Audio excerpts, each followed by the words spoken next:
Report के बाद अब कांग्रेस ने अडानी को लेकर बड़ा खुलासा किया है। पार्टी ने मोदी सरकार पर अडानी को फायदा पहुंचाने के अपने आरोपों को लेकर अब तथ्यों समेत सवाल उठाए हैं। कांग्रेस महासचिव जयराम रमेश ने ट्वीट करते हुए लिखा कि जब उनके पसंदीदा टेम्पो वाले के हित शामिल होते हैं तो नॉन बायोलॉजिकल पीएम बिजली की गति से आगे बढ़ते हैं। अडानी झारखंड में बिजली पैदा करने और बांग्लादेश को आपूर्ति करने के लिए ऑस्ट्रेलिया से कोयला आयात करता है। ये एकमात्र कंपनी है जिसे बिजली खरीद समझौते के माध्यम से ऐसा करने की अनुमति दी गई है, जो बहुत विवादास्पद रहा है। और अब कंपनी को ये बिजली भारत में ही बेचने की अनुमति मिल गई है। दरअसल विद्युत मंत्रालय ने हाल ही में एक गाइडलाइन जारी की थी, जिसमें पड़ोसी देशों में निर्यात की जा रही बिजली को भारत में ही बेचने की अनुमति दी गई है। जयराम रमेश ने मंत्रालय की जारी गाइडलाइन की प्रतियां भी साझा की हैं। तो वहीं इसके साथ ही गुजरात में बने अडानी पोर्ट को लेकर भी सवाल उठाए हैं। जयराम ने बताया कि अडानी पोर्ट्स का वर्तमान में मुंद्रा, हजीरा और दाहेज बंदरगाहों पर नियंत्रण है और इन पोर्ट्स पर रियायत की यह अवधि आमतौर पर तो 30 साल की होती है, लेकिन अडानी ने गुजरात मैरीटाइम बोर्ड यानी जीएमबी से इस अवधि को और 45 साल बढ़ाकर कुल 75 साल करने का अनुरोध किया, जो मैक्सिमम 50 साल की अवधि से भी बहुत ज्यादा है। लेकिन जीएमबी ने बिना बोर्ड से चर्चा किए जल्दबाजी में गुजरात सरकार से इसकी सिफारिश कर दी। उन्होंने आरोप लगाया कि जीएमबी ने अडानी के दबाव में नियमों में बदलाव भी किए ताकि यह अवधि बढ़ा दी जाए। मुख्यमंत्री और अन्य सभी ने मंजूरी दिलाने के लिए भी जल्दबाजी की। इसे लेकर ट्वीट करते हुए जयराम ने लिखा कि मोदी है तो अडानी के लिए सब कुछ मुमकिन है, इसलिए संयुक्त संसदीय समिति जेपीसी की जांच जरूर।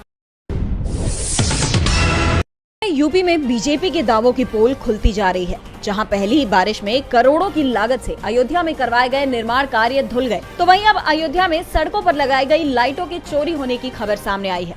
और इसमें हैरानी की बात यह है कि इसके बारे में प्रशासन तो दूर, वहां की पुलिस तक को जानकारी नहीं है। बता दें कि अयोध्या में रामलला के मंदिर की ओर जाने वाले रामपथ और भक्ति पथ पर लगाई गई 50 लाख रुपए से अधिक कीमत की 3800 बैम्बू लाइट और 36 गोबो प्रोजेक्टर लाइट चोरों ने चुरा ली।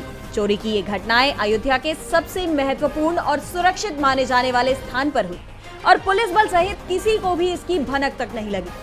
और इसके बारे में पुलिस को भी तब जानकारी हुई जब इसके खिलाफ राम जन्मभूमि थाने में मामला दर्ज कराया गया। वहीं इस मामले में समाजवादी पार्टी के प्रमुख अखिलेश यादव ने योगी सरकार पर हमला बोलते हुए एक्स पर लिखा कि अयोध्या में चोरों ने की कानून व्यवस्था की बत्ती गुल, इसलिए जनता तो पहले ही कह रही थी बिन बिजली के खड़ा है खंभा। भाजपा सरकार मतलब अंधेर नगरी, सब तरफ अंधकार। अयोध्या कहे आज का नहीं चाहिए भाजपा, जो सीएम योगी के उस दावे की पोल खोल रहा है जिसमें वो लगातार कहते हैं कि यूपी अब अपराध मुक्त हो।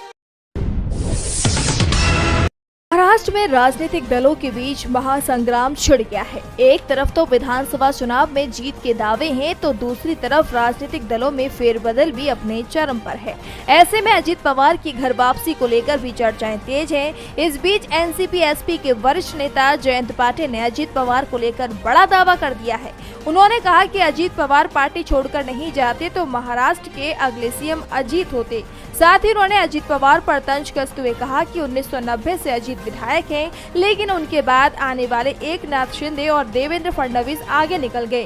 पाटिल ने कहा कि अगर वे पार्टी छोड़कर नहीं जाते तो वे मुख्यमंत्री बन जाते, क्योंकि इस वक्त एनडीए के लिए हालात अच्छे हैं और अब अगला सीएम महाविकास अघाड़ी से होगा। पाटिल ने ये भी दावा किया कि कई नेता उनके संपर्क में हैं, लेकिन वो इस भरोसे में नहीं रहना चाहते कि वो नेता वापस आ रहे हैं, क्योंकि उनके सिर पर जांच एजेंसियों की तलवार लटक रही है। आपको बता दें कि अभी हाल ही में अजीत पवार ने एक इंटरव्यू में कहा था कि पत्नी को बहन के खिलाफ चुनाव में लड़वाना मेरी गलती थी। साथ ही एनडीए के नेताओं को शरद पवार के खिलाफ कुछ भी बोलने से पहले सोचने की नसीहत भी दी थी। जिसके बाद सवाल ये उठ रहे हैं कि अजीत पवार के नर्म तेवर क्या उनकी घर वापसी के संकेत दे रहे हैं, और अब जयंत पाटिल के बयान ने चर्चाओं को और भी हवा दे दी है।